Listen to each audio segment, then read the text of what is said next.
Hello, dear students. Welcome to my channels from our maths classes. Today we study now chapters number beta for determinants की exercise 4.2.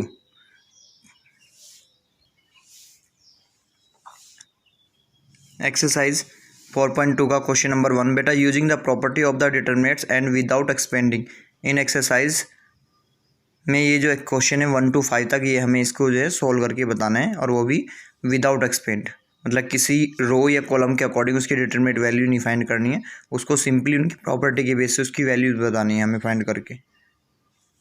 इसी का first question determinant के अंदर X Y Z A B C X A X plus A Y plus B और Z plus C दिया हुआ है।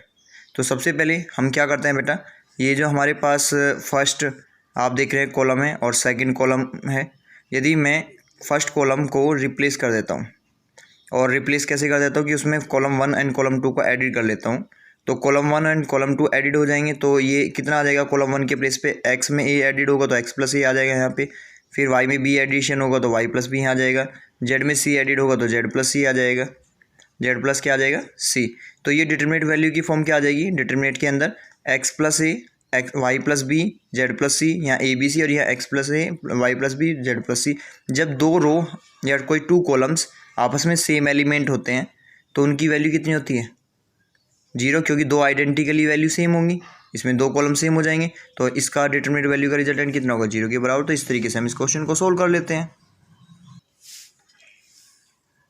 तो बेटा इसमें आपने अप्लाई करा जब C1 जो है कॉलम 1 को और कॉलम 1 में आपने कॉलम 2 को एडिट कर दिया, तो C1 की रिप्लेस पे आपने कॉलम 1 प्लस कॉलम 2 कर दिया, तो ये एक्स में ये एडिट होगी कितना हो गया था, एक्स प्लस ए Y plus b z plus c. अब देखो खुद देखो कॉलम 1 और कॉलम जो आपकी 3 है ये तीन दोनों क्या है, बिल्कुल सेम इमेज है, एक आइडेंटिकल है।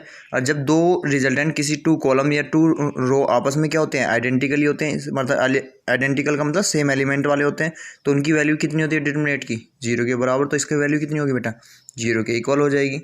तो यही तो हमने इसमें स्टेटमेंट में करना है कि कोई भी रिजल्टेंट उसकी प्रॉपर्टी के अकॉर्डिंग कन्वर्ट करना है।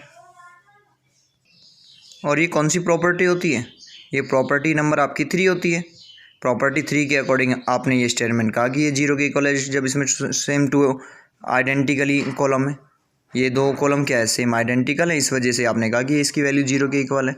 ऐसी सेम एज आप क्वेश्चन नंबर सेकंड की बात करते हैं, तो इसके अंदर डिटरमिनेंट के अंदर ए माइनस बी माइनस सी माइनस ए लिखा है, बी माइनस सी माइनस ए माइनस बी लिखा है, सी माइनस ए माइनस बी माइनस सी लिखा हुआ है।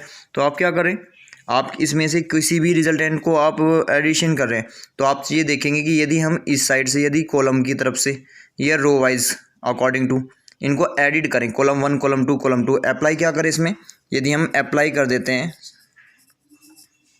किसी भी C1 के प्लेसेस पे, मान लीजिए हमने C1 plus C2 plus C3 को एडिट कर दिया, जब एडिट करेंगे तो ये तीनों आइडेंटिटी क्या आ जाएंगी, जीरो, और जब 3 की 3 आइडेंटिकल क्या आ जाएंगी, जीरो, तो रिजल्टेंट क्या आ जाएगा आपका इक्वल टू। अब देखो जब मैं इसको एडिट कर रहा हूँ तो इसमें सारी विलेसिस वैल्यू को जोड़ूंगा, तो ये जब ऐड होंगे तो बी से बी एलिमिनेट हो जाएगा, सी से सी एलिमिनेट हो जाएगा, ए से ए एलिमिनेट हो जाएगा।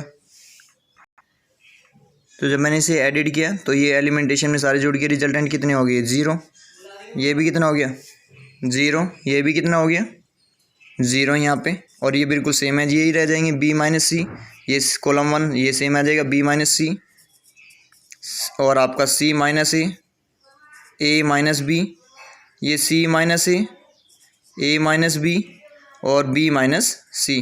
अब आपके जब सेम एक एलिमेंटेशन है, आपका ये पूरा कंप्लीटेड रिजल्टेंट है, तो इसकी डिटरमिनेंट ऑफ वैल्यू का मान कितना होगा, जीरो के बराबर होगा। सिंपली मान लो किसी रो या कॉलम वाइज में सभी एलिमेंट ऑल एलिमेंट जीरो है तो उसका रिजल्टेंट कितना होता है, जीरो के बराबर होता है, तो इसके अकॉर्डिंग इसकी वैल्यू जीरो हो जाएगी।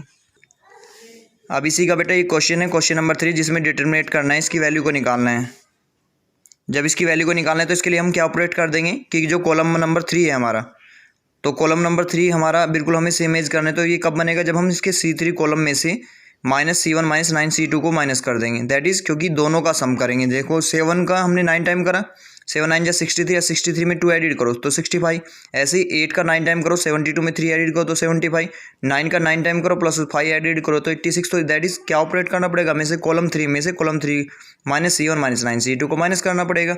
तो हमने इसे ऑपरेट करा तो फर्स्ट कॉलम सेकंड कॉलम तो सेम एज रह जाएंगे, तो ये सारी टर्मिनेशन क्या हो जाएंगी जीरो। और जब ये सारे टर्म जीरो हो जाएंगे और किसी भी डिटरमिनेट में यदि कोई भी रो या कोई भी column completely element of zero होते हैं तो उसकी वैल्यू कितनी होती है जीरो के बराबर, तो ये रिजल्टेंट आ जाएगा। इसी का क्वेश्चन नंबर 4 की यदि हम बात करते हैं तो ये डिटरमिनेट ऑफ वैल्यूज है 1 1 1 BC CA AB plus BC BCA plus A C bracket A plus B। तो इसके लिए हम इसे ऑपरेट करते हैं कॉलम नंबर 3 को। कॉलम नंबर 3 में हम कॉलम नंबर 3 को कॉलम नंबर 2 के अंदर क्या करते हैं बेटा एडिट कर देते हैं। कॉलम 3 में क्या एडिट कर देते हैं, कॉलम 2 को आप ऐड करते हैं। जब एडिट करते हैं तो ये किस तरह की फॉर्मेशन आ जाएगी। अब डिटरमिनेट के अंदर ये तो आपका फर्स्ट एंड सेकंड कॉलम तो सेम रहेगा 1 1 1 BC CA AB और थर्ड कॉलम के अंदर रिप्लेसमेंट क्या आ जाएगा। जब इसे इसमें ट्वाइस में अप्लाइड करते हैं AB plus BC plus CA AB plus BC plus CA। ऐसे ही यहाँ पे क्या आ जाएगा आपका, ऐसे यहाँ पे फाइंड आउट हो जाएगा A। अब इसमें जब इसको एडिट करा तो इस तीनों में ये तीनों में सेम टर्म बन गई। जब से सेम टर्म बन गई तो कॉलम नंबर 3 में से ये क्या कर लेते हैं हम टेक आउट कर लेते हैं। तो टेक आउट ऑफ, तो बेटा जब आपने इसमें से क्या करा, इसमें से ये देखा कि ये कॉमन है तो ये कॉमन ले लिया, टेक आउट कर लिया इनमें से कॉलम नंबर 3 में से। तो यहाँ पे क्या बचा, फर्स्ट कॉलम तो 1 1 1 ही बचा। ये क्या बचा BC CA AB बच गया। ये कितना बच गया इसके प्लेस पे 1 1। अब आपको खुद बताइए यदि किसी भी डिटरमिनेट के अंदर सेम 2 कॉलम या 2 रो आइडेंटिकली इक्वल होती हैं तो उसकी वैल्यू कितनी होती है, जीरो के बराबर। तो ये पूरा जो रिजल्टेंट है ये कितना हुआ, जीरो। अब मैं इस पूरी नंबर ऑफ ब्रैकेट की मल्टीप्लाई यदि मैं जीरो में करूँगा इंटू जीरो में करूँगा तो क्या रिजल्टेंट आ जाएगा, जीरो ही तो आ जाएगा।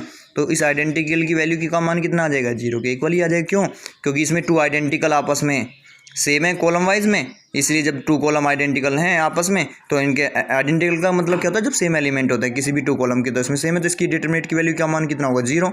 और जीरो की मल्टीप्लाई इस ब्रैकेट में करेगी तो क्या आ जाएगा, जीरो। तो इसकी वैल्यू जीरो आ जाएगी। ऐसी सेम एज आपका नेक्स्ट पार्ट है।